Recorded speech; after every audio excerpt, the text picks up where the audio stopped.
isa. Sa pagkainan, tayo'y magsasalo sama-sama. Dahil ito ang araw na ipinanganak ang Jesus na ating tagapagligtas.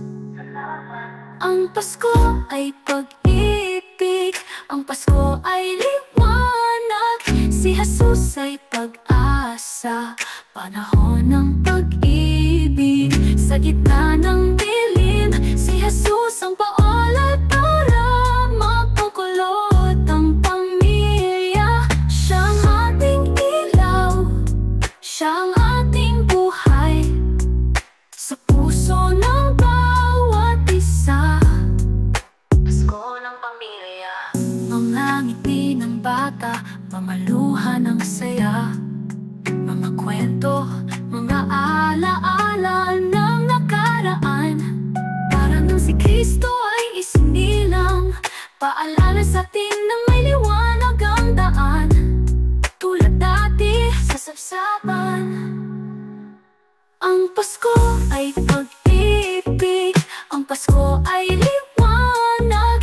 Si Jesus ay pag-asa, panahon ng pag-ibig. Sa gitna ng dilim, si Jesus ang paolad para mapakulot ang pamilya. Siyang ating ilaw, siyang ating buhay, sa puso ng bawat isa. Pasko ng pamilya. Ang gabing maingay, sa gabing maliwanag, huwag kalimutan magpasalamat kay Kristo. Mga regalo meron tayo natanggap ngayong Pasko, dahil yun sa kaarawan ni Kristo. Kaya tayo'y magmahalan tulad ng pagmamahal ni Kristo. Ialay natin ang pag-ibig sa pamilya natin.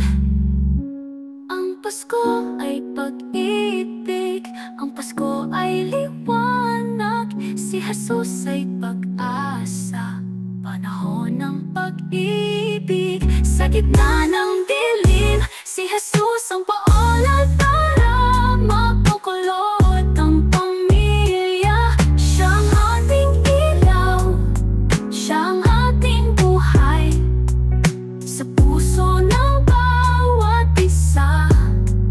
Pasko ng pamilya.